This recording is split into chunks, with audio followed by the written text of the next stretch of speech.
Hey, what's going on? Hey, there he is. What's happening? Not much. How are you? Good. How about yourself? I'm doing well. I want to start by thanking you for coming on. I know you're a busy, busy man, and giving up close to an hour of your time is greatly appreciated. I know a lot of folks are tuning in for this. They're high anticipation for this one. So thanks so No, much for coming on. no, I appreciate the opportunity to come on here and I think we talked about it probably a good almost a year and a half ago maybe, Yep. and uh, and now we finally get to actually make it happen. And I had to delay your workout, I'm sure, because you normally don't work out this late in the day, I don't think. But No, well, I hit the gym this morning, did some fasted cardio, got my lift on, and came home and round two.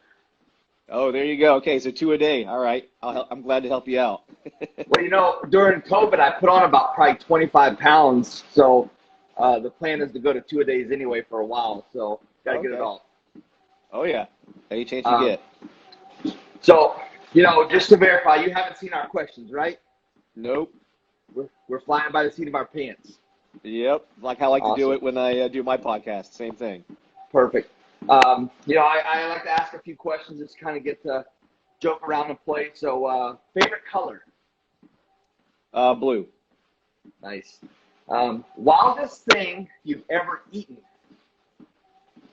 Oh, geez. I'm not usually a adventurous eater, and those that know me know that that's true. So I would say probably I tried octopus just to try it, but yeah, that would be the most extreme I've gone. So, thoughts on the octopus? It was nasty. It was like chewing. It was like chewing rubber with some saltwater flavor. Uh, and the craziest thing you've done for an adrenaline spike or dump? Well, you know where I came from with where our friend Cody's at now with NSW. So there was some cool stuff to do there. But outside of that, um, I would say probably there was a thing out in Texas, one of those like bungee swing type things. And so for some crazy reason, I decided to do that, and that was pretty intense. So Nice. it was the closest thing to dangling from a helicopter kind of concept. Gotcha. Well, again, thank you for your time. Please give yourself an introduction and we'll get right into the questions. Okay. So Cameron Ford, I've been doing dogs now, I guess 26 going on 27 years. Started off as a military working dog handler back in the day. I should go back one step. I grew up next to a guy who started canine in Florida back in the late 60s, early 70s. So he was my neighbor. So he had a direct influence on me in the dog world. And as I grew up, when I went in the military, I became a dog handler, got out from that, had a business in Florida, trained cops from all over the place. And then that led me down the path to become later a government contractor. Worked in Texas and then eventually in San Diego. Uh, a good friend of mine, Jeff Franklin, hired me on to do what to me was the coolest job I ever got to have, which was working with the SEAL teams out in the West Coast. And then when the contract I had out there came to an end, I ended up out here in Vegas, helped out working with my friends here at Silver State Canine for a year. And then thanks to the virus, like you brought up, a lot of things had to change. They couldn't, keep me on payroll if there's no classes going on. So I kind of took the opportunity to create Ford Canine and really push that out. And it was really been thanks to stuff like this and the podcast I do that kind of brought me to where I'm at. And then the side note is the science world that I got into more when I was with NSW, with Duke University and all that kind of stuff. It's kind of turned me into now I'm the detection dog science guy, and I do classes and things like that now. Outstanding. I guess I would jump right into it. What's more challenging, law enforcement or NSW? Whew, that's a good question. The both have their own unique challenges for completely different reasons. Obviously, in the special forces community, it's the mental pressures they put you in to perform through certain aspects. But as a law enforcement officer, you face a lot of mental pressures and the pressures of always being Monday morning quarterback after a decision you make. and you face a lot of legal oversight and review of what you do as a law enforcement officer, which you don't have that same type of scrutiny within the special forces community. But special forces community, you better be on your game all the time. Mistakes, are addressed, but you need to minimize those as much as possible because everybody around you depends on you. And then law enforcement especially these days, it's a little bit different now. I've been out now for about 6 years, and it's just changed dramatically in that time frame. So I think it's harder now than it was when I was a cop. With your podcast, who's been your favorite guest on so far? Oh God, I'm gonna say there's two that are really, really close. So I've done a couple now with Nathan Hall, and Nathan paved a way for a lot of other ones. So he's an important one. The one I did recently with Pat Nolan was really good because Pat put out a lot of unique information people hadn't heard, especially about puppies. Yep. So, and my theme this year has been how do we in the States raise puppies to become working dogs? Because I know we can do it. I've seen us do it. We just have to create a good process to do that, and he covered that pretty nicely on there. But there's been so many good guests. I mean, Brian Hare is a great friend of mine. His episode is probably one of the most popular ones on the cognition one. So they're good in different ways, but those are I would say top three. But does it get any better than Pat Nolan? Oh yeah, well, I had the fun of doing that one live with him. So he and I just sat in a hotel room and just put had a microphone in front of me, microphone in front of him, and he had already been teaching. He and I were both teaching at a conference, and it was his day of teaching. So he was out, had been kind of worn out more than I was that day. So he still came in, and we just did the interview and had fun, and we've become good friends since then and stay in constant contact with each other. And we're both working on similar research projects. We both kind of work under the same company. And so I get to collaborate with him, and I'll be getting I'll be actually getting the Pat Nolan wheel here at my place, hopefully in the next month or so. Maybe here by what time you get out here. Oh, that'd be awesome.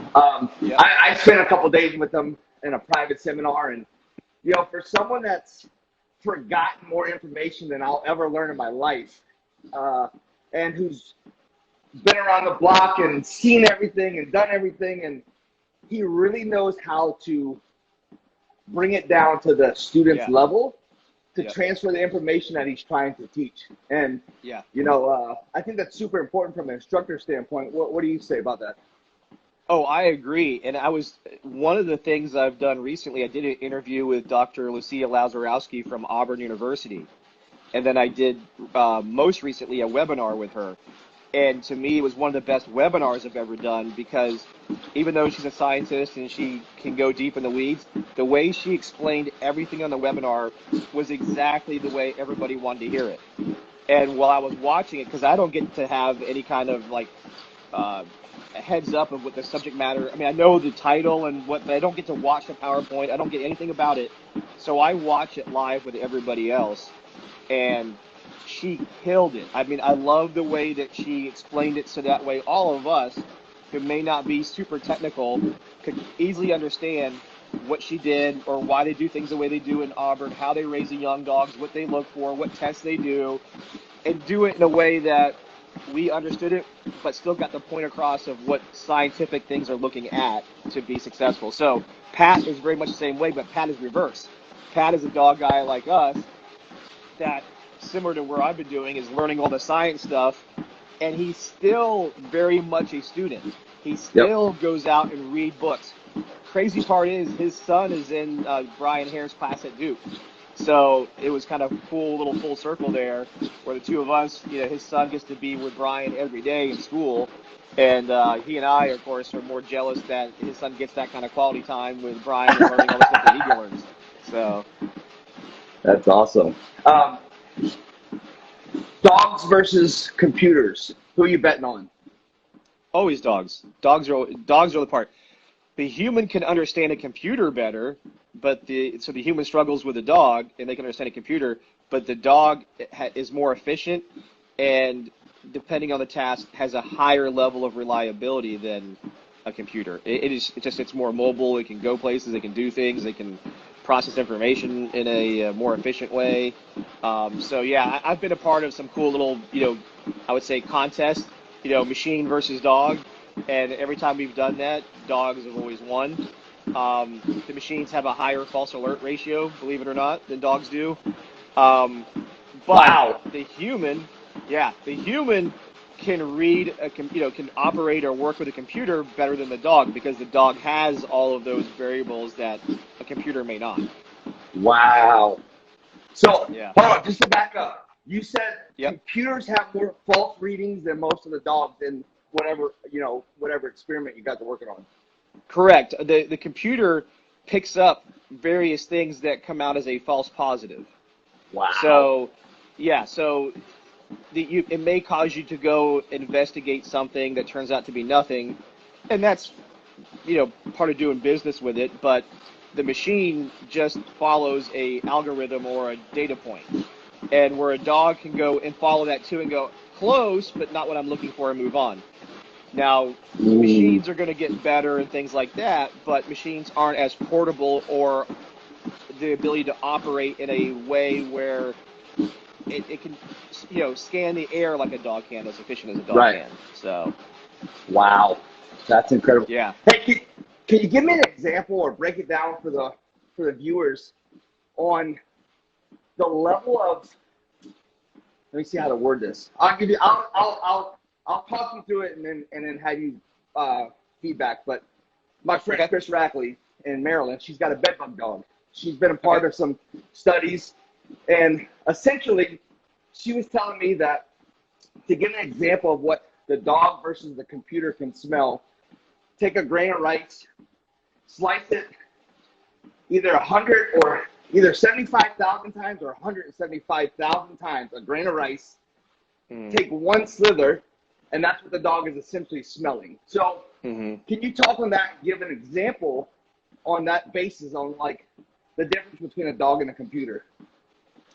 Yeah. So there's a lot of analogies that are out there. It's like a dog could smell one rotten apple in a million apples. Or that one, cup of coffee and a million gallons of water. And I'm just using arbitrary numbers there. But what we do know is the dogs have amazing thresholds. I got to sit there in Texas Tech at Nathan's laboratory and look at readings where dogs were picking up parts per trillion on an odor substance. Other dogs were only hitting it at parts per million or parts per billion. So what is unique is not every dog's nose is the same. Even within the same breeds, it's like us. Not all of us can be Michael Jordan. Not everybody of a certain skin color can do something a certain way. We are all, as a person or as a dog, unique and individual. So that's where like cognition comes in. That's where the nose comes in, because it allows you to learn that specific animal right there in front of you versus looking at it as a breed versus looking at it as a dog versus other animals, because there's other animals that can even go better than dogs when it comes to nose. Like elephants have an amazing nose. So it's all of these things that when it comes to the dog is the one that actually understands us better than any other animal out there. There's no other animal on the planet that has the ability to read our intentions or understand us better than a dog. So take that into consideration when then you're out there using that animal to go detect something. Wow. Yeah. That's it, Eric. I know Eric Stambro's watching. I want an odor detecting elephant tomorrow. Well, there's actually a guy he works for the military. He goes to Africa all the time. He brings Dr. Hall with him. He's had Brian Hare with him a few times. His whole goal is in some way or another to kind of replicate the elephant's nose and try to create some kind of machine. So don't get it twisted. The military and all those, they love dogs, but they are working their asses off to find something better than a dog. And they spend lots and lots of research money on, can we find something better than a dog? Wow. So I mean, it's like what you just bring up a second ago with me and Pat specifically on a project right now having dogs detect COVID. And of course, people are all like, well, there's no way that's going to work, or it's not real practical, and this, that, and the other. And the first objective was it doable? Can the dog detect the virus in the laboratory setting? And yes, it can. The challenge that we all know that exists is, can the dog now detect a person with COVID?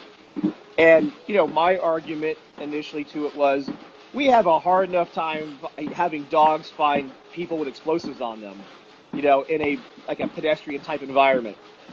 Right. How the hell is it going to be even better or how is a dog going to detect a person with a virus on him? And like one researcher said, well, your whole body, your skin is an organ. And if it's emitting out of all of your body, that's actually better than explosive device hidden on your clothes or whatever. So, Ooh. A valid point. But we don't know what we don't know. But the cool thing that comes from that kind of stuff is it allows us to have research that tells us more about a dog, more about what a dog can do, and then we take what we learn from there and we apply it to the many other things that we do now, like explosive, narcotic, firearm. I'm doing one on firearms right now. There's so much assumption of what does a dog detect when it was trained on firearms. You'll hear people go, oh, smokeless powder, black powder, maybe the brass, whatever, solvents, gun oil. Well, what we know so far in the laboratory, the powders don't come off. And what comes off in the powder actually isn't what the powder was before you fired the gun. So smokeless powder, if you put that out and you train the dog to detect that and you think it's going to hit a firearm, it's not a good assumption. Ooh. With the part I'm testing right now is I trained a dog on the entire firearm. I did not break it down in any parts as far as like chemicals or whatever. I trained the dog on a firearm. I trained it on a recently fired firearm. Then I went to a firearm that was clean. Then a brand new firearm. Then different types of firearms, the long guns, handguns, the whole 9 yards. And when I've trained the dog on the entire set picture, the dog's been more accurate so far than training it on a specific chemical. So what we're seeing is if we train on that case, the entire mixture is more important than a specific component. Wow. Whereas, other things like explosives, we're like, oh, if we train on ammonium nitrate, we'll hit on all kinds of stuff.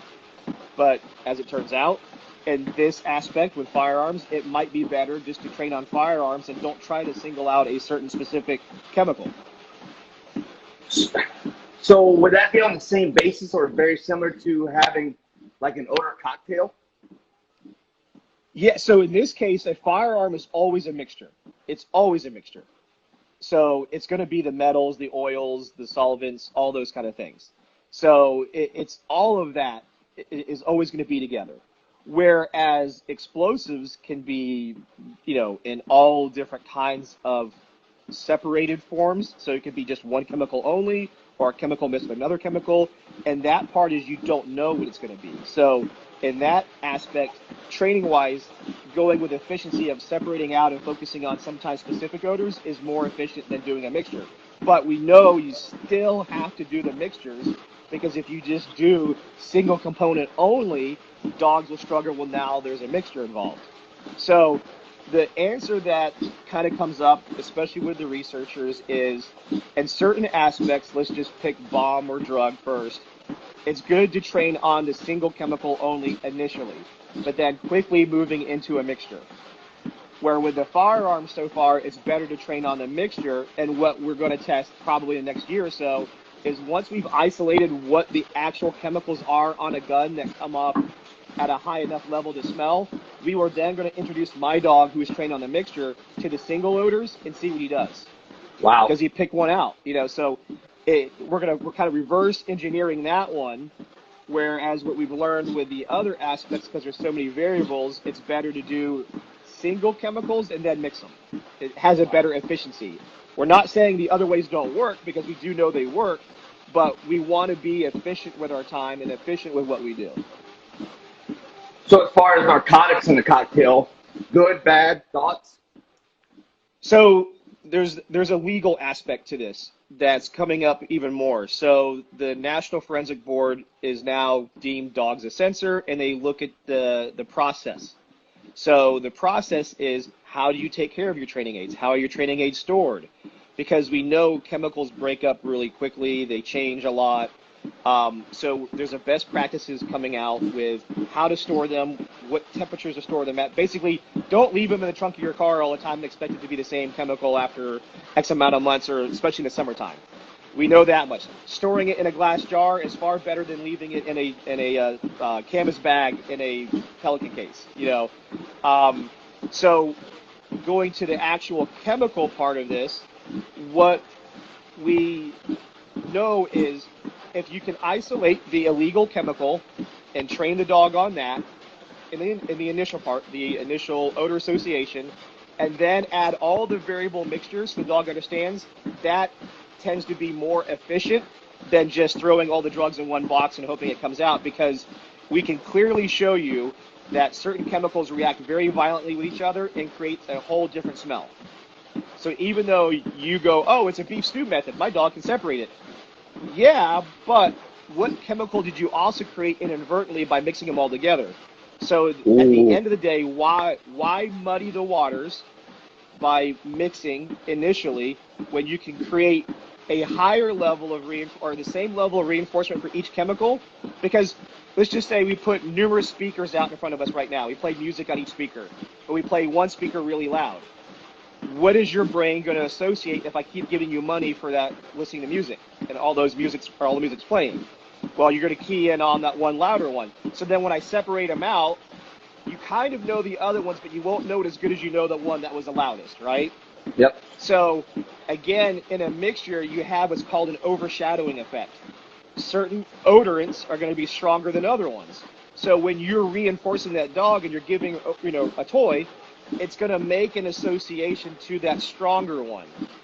Again, doesn't mean they won't figure it out later on when you start separating it, but again, you want to be efficient about your training, so why muddy things up in the beginning? Make it clear, look for this, and this gets you paid, look for this gets you paid, look for this gets you paid. Okay, now we'll start mixing them up and see how you do. Nice. But at least clarity of the dog's mind of understanding what the reinforcement for to that odor is better one at a time.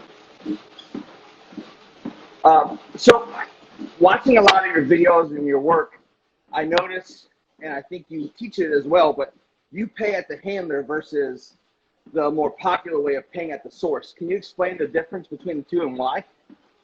Yeah, it's also one of the things that gets most misunderstood with me. I do both. So okay. in a very beginning stage, and you'll see when you come here in August, the very first step, I'm the dog. So what I don't do is I don't take the toy or the item that the dog wants, let's say a ball or Kong or whatever. I don't put that with the odor. What I do is when I have two objects. One has odor in it and one does not. When the dog smells the one that has odor in it, I give that audible marker, and then I reward at source. And then I wait there. When the dog sniffs the right one again, I mark and reward at source. But after doing that and teaching that association of this odor means something, this other one where nothing's there means nothing, I then, as steps progress, can then give that signal, and the dog knows they're available to get reward. And a lot of times, obviously, I reward back at me, but I can reward anywhere I want to after the signal is given. Because no matter what, whether you say you use a marker or you don't, you always you give out a marker.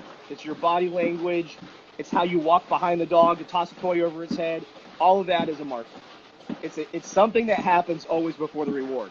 So what all I try to do by using an audible marker is I use that because I can control that better than I can control myself. Like what I do, reaching in my pocket, all the things that's a tell. So I eliminate the tells and do a signal, and then I can reward wherever I want to. Nice. The only other thing I do different is I want odor to pay. I don't want reward to lead to odor, and then that equals pay. I want odor to lead to reward, and that's pay.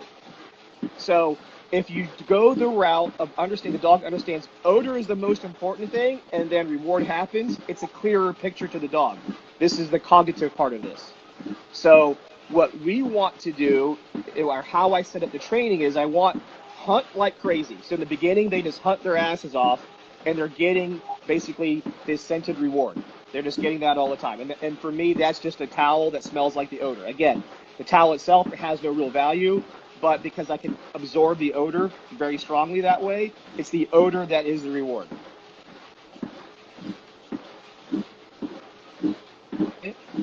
That part, because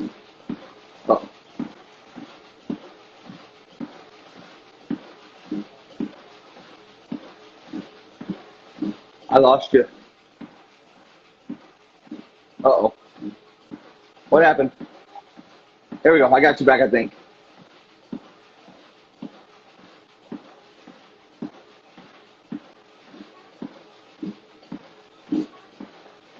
Yeah, I can hear you. You're good now. okay. So the hunting part is the most important aspect. So in that game, it's all about the odor. Odor always pays.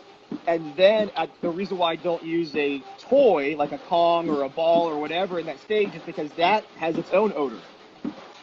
And I don't want that odor to be overriding to my target odor. Even though I can phase it out and I can do all the other things, I want to be as clear as possible. Odor is what gets you paid.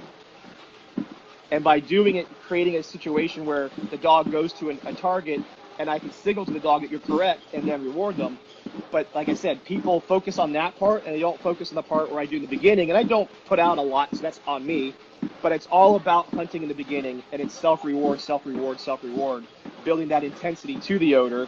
And then when I want the behavior, the indication at odor, I create those games that people see more often online where the dog is sniffing multiple objects, indicates, holds its indication, here's the signal, comes back to me to play. Nice. So I've done a lot of pre-work ahead of time of creating value to the odor, no matter where it's at.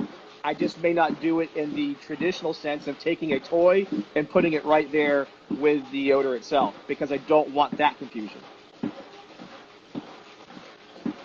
What do you think the biggest misconception of odor is in general? Where it's at. People assume they know where it's coming from, and we Gotcha. have no freaking clue. We think it always right here, and what's amazing is, this is where the science part comes in again, is a chemist can go, okay, but do you know that there's a higher concentration of odor over here and not where you put it at? And that's because of the environment. Temperatures, wind, the objects in the environment, what the molecules adhere to. So when the dog indicates, let's say, 4 feet to the left or to the right of where we put something out, and we're like, nope, you're wrong, you're not getting anything for that until you go here, we create confusion sometimes. Because we're the dumbasses that think we know where it's at, and the dog knows where it's at. So, we have to strip away some of our assumptions because we think we know, and be willing to let the dog be in charge to various levels. I mean, the whole trust your dog, right? I mean, obviously, there it is. That's why I created Know Your Dog, because if you know your dog, you can trust your dog. Woo. And we sometimes shortchange ourselves by not taking that time to really know the dog. And when I say by know the dog, is it a strong dog in memory, or is it a strong dog in inference? Can a dog problem solve? Because that's where you'll get the trainers that go, dude, just give me that stupid dog. I will work that stupid dog all day long because it's easy on me. Well, actually, no, that dog has just outsmarted you, and you think he's dumb in some cases. So, they're manipulating the hell out of you, and you calling it dumb. And in a lot of cases, they just outsmarted you, and you're just willing to follow a pattern. They're like, yep, I'll play this game all day long. And you're like, you're dumb, and you keep doing it. So, which is why I advocate all the time, and why I do those cognitive testing when I get dogs or train dogs. It takes 35 minutes to do. It takes no time at all. But by doing it, is the dog stronger in memory, or is it stronger in making an inference? And at least if you know which one it is, you can address your training to be more efficient. If a dog is strong in memory, I'm going to change shit up all the time because I don't want them using their memory first. I want them using their nose first. If I've got a dog who can problem solve, well, then good. I might use that to my advantage and make them problem solve through things to get the answer. But then that's the one I got to be careful of because they know my patterns like crazy. They know my body Oh, language. man. They've already figured me out. But yet I'm like, oh, this dog's easy. It just does what I want it to do. Not so much. It just figured you out already. It's literally like playing chess with your dog. Absolutely. And so I make the joke because, of course, I live here in Vegas. I don't like to play poker with my cards facing my dog. I want to keep those cards facing me so that way he doesn't know what my play is. He doesn't know I have a full house. He just thinks I have a bunch of twos or whatever the hell, you know. I want by knowing my dog, I can take his sunglasses off and I can see into him and go, okay, you're this or you're that. And again, it's 25 or 30 minutes of investment of your time to know your dog better. So whether it's already after you purchased your dog or when you're out purchasing dogs, just doing those tests makes your life so much easier and makes your training as a trainer far more efficient. As you put Fido back in the crate, you're calling him dumb. He's looking around talking to his buddies and saying, yep, I know who the real dummy is. Yeah, he's like sucker all day long. This dude will throw me toys every chance he gets if I just do this. All you got to do is sniff really, really good, wag your tail, and do this, and then he's going to throw a ball at you. Oh, that's great. So, as you know, Mike and I are extremely excited to come out and see you in August. Talk to the folks that aren't a part of that seminar on what they can expect from spending some time with you. What are they going to leave with? You know, what are the expectations of the course? So I've kind of narrowed things down as over the past year. I've had different classes and different kinds of things, and it's helped me kind of hone in on what everybody wants to learn. So I have two main courses. One is the CSDT, the Certified Sport Detection Dog Trainer course, which is what you guys are going to. And that is focused on being able to train basically any type of dog, all the pets out there, all the dogs that want to do nose work or scent work. It allows you guys as a trainer not to be pigeonholed into one system because you only went to this organization, their program, and their school.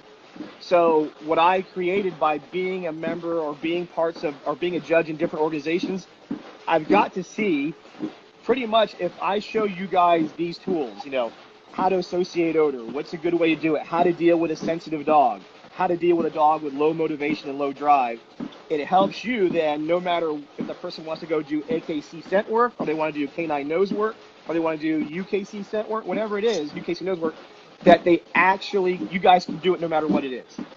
So that's that Certified Sport Dog School, or the CSDT class, level 1. The other one I do is the CPDT, the Certified Police Professional Detection Dog Trainer course. Very similar, but it's more focused on the drug dog, bomb dog, human remains dog. I'm expanding that quite a bit into the search and rescue world and the cadaver world because those people get left out quite a bit. So a lot of that class now is focused like 50-50 between, at the end of the day, we all know odor's odor, but where it differs is how you apply or how you use that dog in that skill set. So I start off, the foundation is going to be basically the same, and then we break off into, okay, bomb dogs, you're going to operate this way, drug dogs that way, and search and rescue cadaver dogs this way. So my goal is, so the classes are focused on that, and then trainer schools are the trainer school itself. So there's handler schools and there's trainer schools. So the handler schools, it's more basic. The handlers are learning how to be a handler. Like I said, the trainers are learning how to train and understand. People get crazy now about science. I just want them to understand some scientific principles and how to apply them. And a lot of them is more related to odor, how to store it, what does it do? You know, like we talked about a second ago, you think it's over here and it's really over here. That's why those fog machines are kind of good, is it gives you a visual understanding of airflow. It's not, the smoke itself isn't odor. The smoke itself is showing you airflow. So a lot of people get confused, and then some scientists will hop online and go, smoke is not odor. Don't think you get confused. Yeah, the people in the class understand that because I tell them ahead of time. But a YouTube video or a Facebook video doesn't show it as well when I'm talking about that. So in any sense, what I do is I show airflow, and then airflow can give you some intel on how to deal with a search area. Nice. I'd like you to look at your screen and see what Eric expects if he comes out. Yeah, I saw that. Hey, Eric, I'll do even better than that for you. I actually want to go to his playground. He's got a badass playground now. Oh my God, I can't wait till I get to go. I'm like, this dude must be rolling in dough with all the stuff that he's going on. I'm like, damn, that's a fun house. And some of the things that he's putting into that fun house is just like, it's mind-blowing what he's incorporating into it, but also the effectiveness of what he's doing. So, well, and the cool thing about it is what I like, as like I talk about and what I'll teach you when you come out here, is you have to change context all the time. mm-hmm. And what happens is, if we think about this, in the beginning when people are doing detection, what is the odor kept in? What is the most common type of device odor is in? A box with a hole or a pipe with a hole. So the dog gets numerous reps on a box with a hole or a pipe with a hole. So they look at a port and think a port means odor. Or they search ports, outstanding. And when the most important thing I want them to search is the entire environment. So I constantly, after only a day or two, I'm changing the context in which the odor is in. Because I want odor, again, to be the most important thing.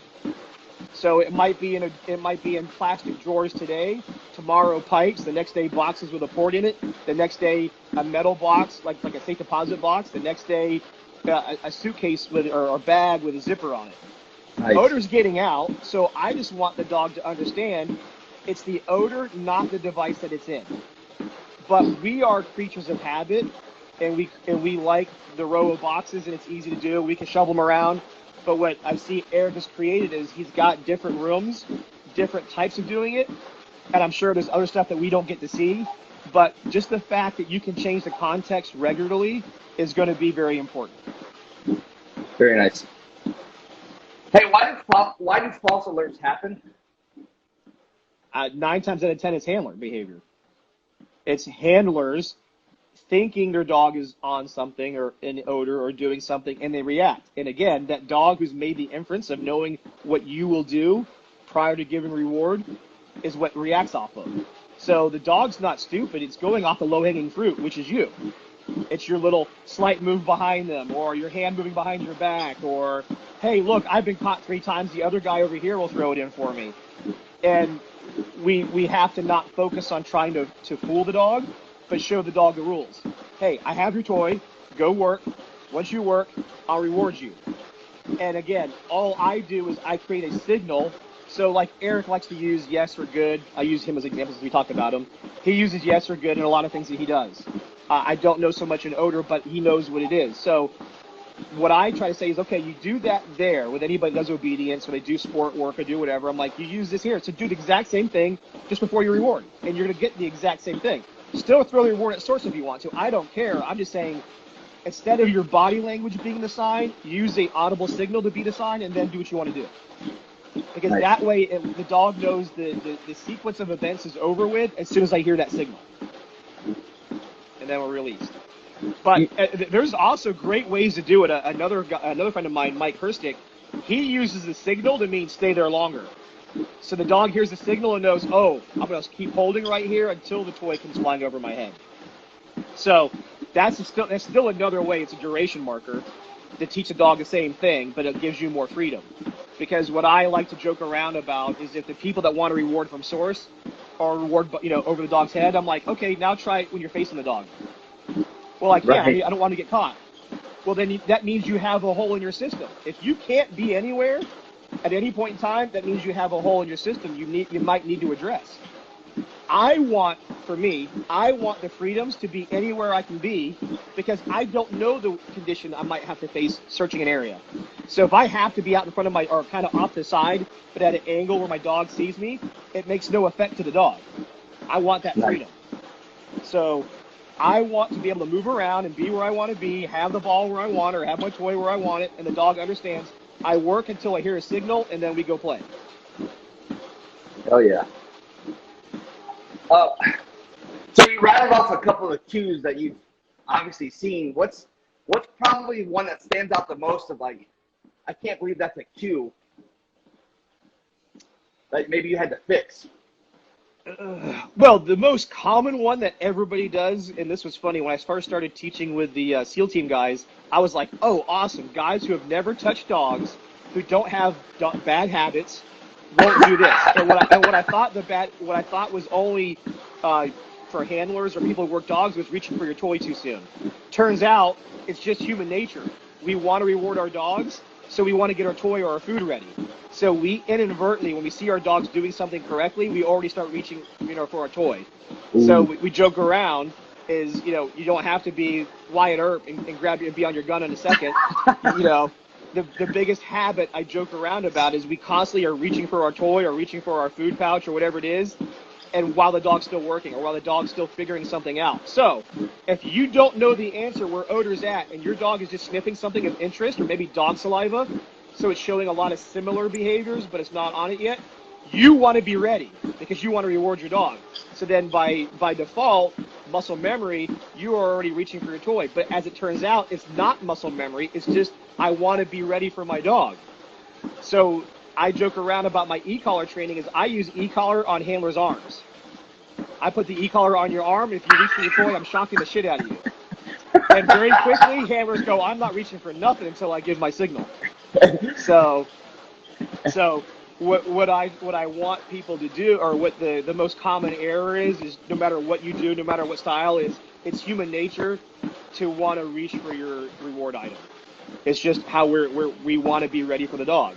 So, but the effective way I've used e-collars is shocking handlers not to reach for their toy. That's great. What's worse? No alert on odor or false alert with no odor? I'm going to say that depends on what kind of dog you're working. Because in the bomb world, I'd rather be safe than sorry. So if a dog gives an indication on something that's not a target material, but I don't know for sure if there's another chemical present that might be closely related to something, and I write it off as a completely false indication, that might not be correct. So if a dog indicates something and I can't prove it in the bomb world, that's more acceptable because I'm playing the odds of safe than sorry. Right. If it's narcotics, what we are going to be scrutinized by is when they look at data and they say, oh, your dog's indicated or you've called indication all of these times and you have not been able to have tangible evidence validating that dog's indication, that gets looked at as potential reliability problems. And again, it may not be at all because we can all agree odor can be present and substance is not there. The whole popcorn theory. Me and you may eat popcorn right now in this room and then leave. An hour later, somebody comes in and goes, somebody ate popcorn in here. So we can understand that there's odor present and not substance. But being reviewed or being looked at, I would take in one situation a bomb dog, if it gave me indications I didn't find anything, as something that's less hazardous in that sense than a dog who's indicating all the time, than a dog who's not indicating and there's nothing, or indicating and there's nothing there. Because at the end of the day, we're always our last search is what we're judged by. Oof. Hey, Jay brought up a good point. He says, why not just hold the toy? The dog already knows you have it. Why conceal it? He said, I play with the toy while the dog is working. He can play with it when he works and completes the task I asked of him. Absolutely right. I hold the toy in my hand all the time. There's no secret I have it. I make no bones about it. I have it right here. Do what do your work. And with some dogs that are very highly motivated, you can't do that right away. You have to eventually ease into it, of course, because I have some dogs like my lab. He will, if the toy's in my hand, he'll stare at me like nonstop. But if I put it in my pocket for a second, he'll walk off and go search. Then the toy can be back out in view and he doesn't care anymore. But to get him launched, and off away from me, he just can't see it right off that first second. Then he takes off. Then I can walk around in my hand. He'll even run by and look at it and go, okay, I got to keep working. Other dogs that are so highly motivated, you have to navigate that to that dog. You may have to conceal it a little bit, say, hey, look, it's right here. But the biggest thing is it's handler patience. Can the handler have the patience to work through that? So that's one of the things that we have to look at ourselves at to fix that problem. Did you just bring us back full circle of knowing your dog? You knew exactly what? Yep, exactly. Wow. And what's funny is, again, slightly related to that topic, is dogs that are so highly motivated are also the ones that are the least mentally flexible. So if they're so motivated for something and you introduce something different and they've had it this way, a certain way all the time, and then they expect reward there all the time, they are less likely to try something new because they're convinced it's this way. And the joke is, what's the definition of insanity? So that highly motivated dog that looked great in selection testing, like, oh my God, that dog will kill for a ball or it'll go crazy for that tug. I look at that as a potential red flag, because later on when I'm changing circumstances or I'm changing conditions and learning, that dog is going to be least flexible to those changes at first. So I look for a dog who I can offer something to, change the condition, and see how long it takes them to adapt to that change. If they can adapt pretty quickly, then I know I got a dog that'll learn. If I have a dog who's just going to go, I'm going to keep going right here. The ball was in that little box every single time. I'm not going anywhere. Take that to dogs who trained on boxes all the time. Go through boxes in your search area and see what they want to go search after that. Most of those dogs will go search the boxes and never go search anything else in the room. And the handlers are dragging the dog, come over here, search here, search here. I want the dog to go down the box and go, oh, nothing here in the box. Let's go around the room and check other spots. That's that mental flexibility despite being highly motivated. So mental flexibility despite being highly motivated. Yep. So I like a dog who's highly motivated, but they have the ability to be mentally flexible, try things that are different when they realize reinforcement's not happening, or the toy is not over here, or whatever that condition is that got them reinforcement. If it's not happening, they're willing to make a change and try something faster versus going, I'm going to go here. I'm going to be here. I'm not leaving here until this happens. And then you're trying to drag the dog away, or the dog's biting at the source, or the dog, not source, but biting at the location, or tearing it apart. That shows lack of mental flexibility. That's kind of the definition of insanity. They're going to keep trying the same thing over and over again despite the result not changing. Makes total sense, because a buddy of mine, Tim Crawford, he's a kennel master at SOC, and whenever he evaluates a dog, he has probably 10 different rooms, 10 different settings, and so he's looking for the hunt, the drive of the dog, but also he changes rooms and wants to see that dog adapt to that room and those conditions. Yep. So, man, that makes so much sense. Wow. Yeah, because a lot of times, a lot of times a dog that is so motivated, like I said, inhibits your training. It looks sexy and it looks cool, but what I can tell you, and what I know others in the research world can tell you, is a dog who's got good motivation but is willing to adapt quickly is the better candidate in the end. Wow. I noticed that you just posted an internship opportunity. Mm-hmm. What, for one, I think Micah would be extremely pissed if I left and moved out there with you. I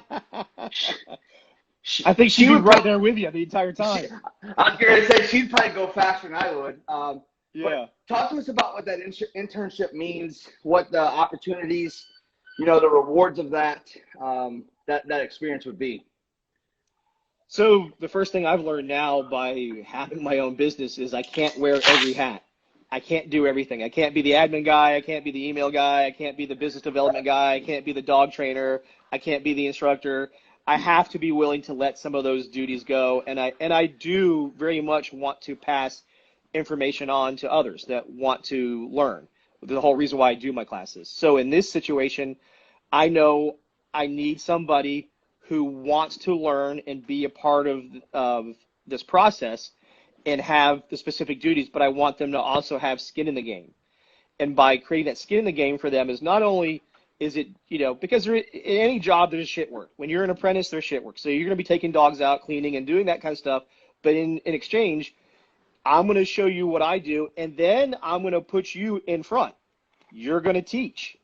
You're going to not only train dogs, but you're going to teach the people. And as that happens, you're going to get a share of that money that comes from that. So the more you're motivated to do it, the more you're out there on social media bringing clients in or sharing your information or putting in that work, you're going to reap the reward for that. Versus just saying, oh, here's your salary, here's this. No, I want you to have ownership. If you have ownership and you feel it's fair, you're going to work harder. So I'm creating that atmosphere within my company, and I want to do it with somebody who's on the same page. They want to learn, but at the same time want to step forward and take that opportunity to be their own boss in a sense with me and have the umbrella of Ford Canine to work under, but have that freedom to train and do stuff and build their own relationships and skill set in training people and dogs. Hell yeah. You know, I was just talking to Joey about this the other day. Joey Zitzelberger, one of my best buds and mentors, and in the canine community and I guess in just the world in general, but a lot of times people want to look the part and not actually be the part. So the picking up shit, the long hours, you know, the stressful days, all that stuff. You have to be willing to sacrifice and also be a part of the bad to reap the good. So what's your thoughts on that? I still pick up dog shit to this day for a company that I help. Right before I came here,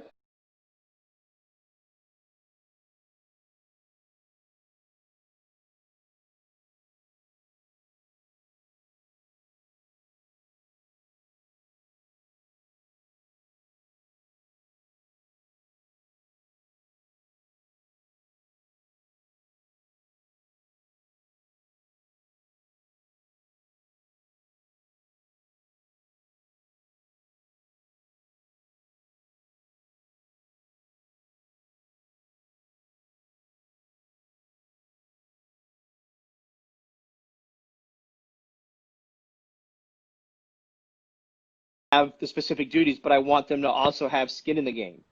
And by creating that skin in the game for them is not only is it, because in any job, there's shit work. When you're an apprentice, there's shit work. So you're going to be taking dogs out, cleaning, and doing that kind of stuff.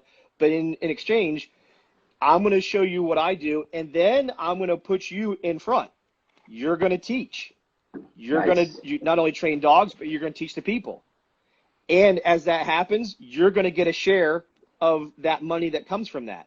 So the more you're motivated to do it, the more you're out there on social media bringing clients in or sharing your information or putting in that work, you're going to reap the reward for that. Versus just saying, oh, here's your salary, here's this. No, I want you to have ownership. If you have ownership and you feel it's fair, you're going to work harder. So I'm creating that atmosphere within my company, and I want to do it with somebody who's on the same page. They want to learn, but at the same time want to step forward and take that opportunity to be their own boss in a sense with me and have the umbrella of Ford Canine to work under, but have that freedom to train and do stuff and build their own relationships and skill set in training people and dogs. Hell yeah. You know, I was just talking to Joey about this the other day. Joey Zitzelberger, one of my best buds and mentors, and in the canine community and I guess in just the world in general, but a lot of times people want to look the part and not actually be the part. So the picking up shit, the long hours, the stressful days, all that stuff. You have to be willing to sacrifice and also be a part of the bad to reap the good. So what's your thoughts on that?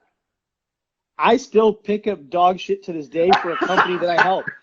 Right before I came here, I went to their facility, let out their dogs, cleaned up the dog shit, fed the dogs. I do that every day, twice a day. I know, like, Eric's on there. Eric does it. Eric posts videos of him bathing dogs. If you do what we do, it never goes away. If you think you're just going to be a trainer all the time or just do this, you won't be able to do it all. I mean, you won't be able to be that what you think you are. It incorporates all of it. Yep.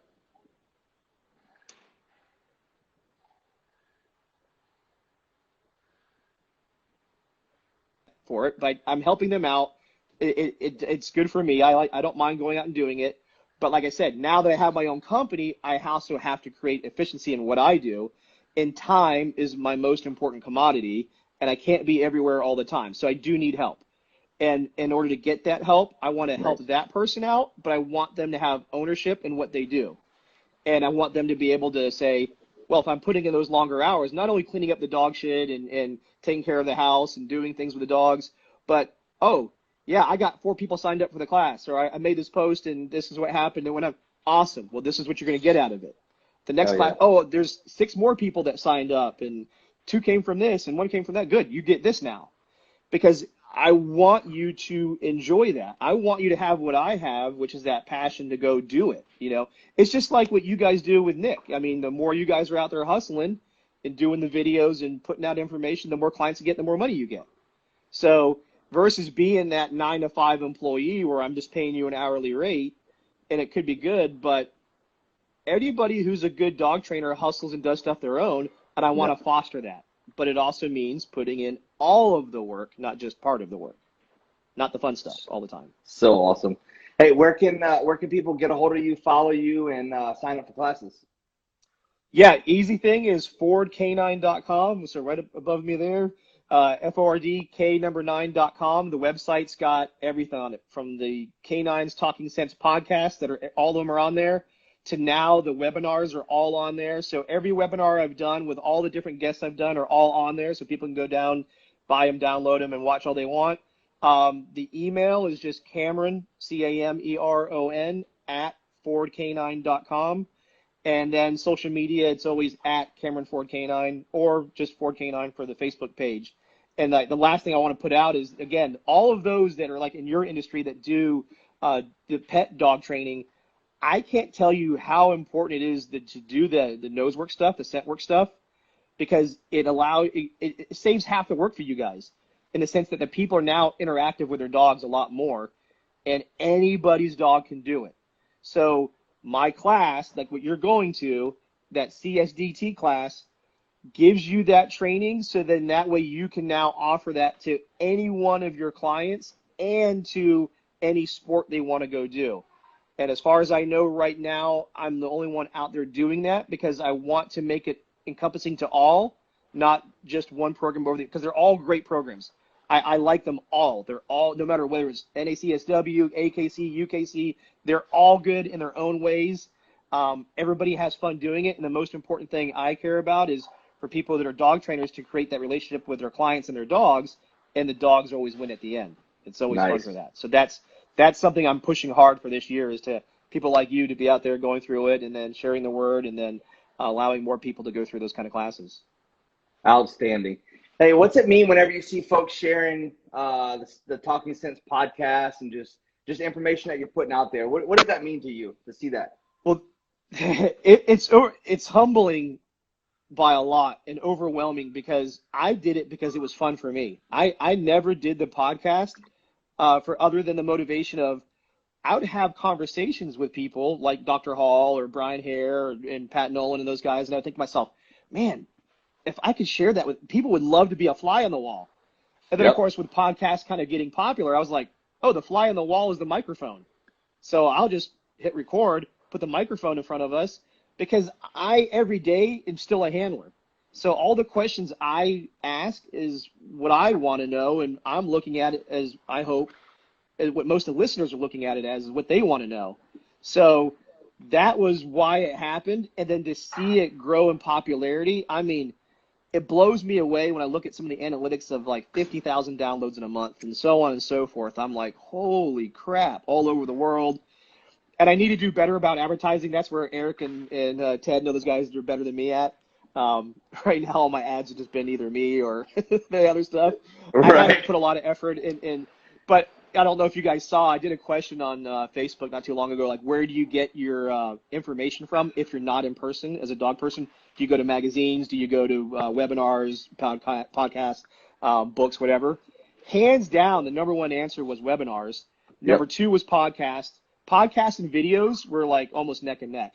And so I'm looking at businesses, and I'm like, why would you keep spending your advertising dollars on a magazine that it got 0 votes? Magazines got 0 votes for the source of where they gain training information from. So if I'm going to put my advertising dollars out there, why would I put it in a magazine versus where there's that captive audience who wants to learn on a webinar, podcast, video, what have you, to me? So I'm learning right now. This is what I got to start doing, is sharing that information to others.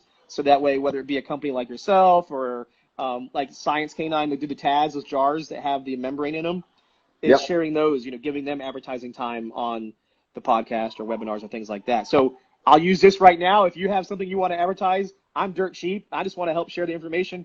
Send me an email. I'll There do you that to go. put you guys on stuff. Perfect. Well, listen, I can't thank you enough for your time. This has been an outstanding interview, and I cannot wait till August so we get out there to see you and hang out with you for a week. And, I appreciate all the information you put out, and I appreciate what you're doing for our community. And I can't, again, thank you enough for coming on with me. I appreciate the opportunity to come on and talk to you and talk to your people and your audience.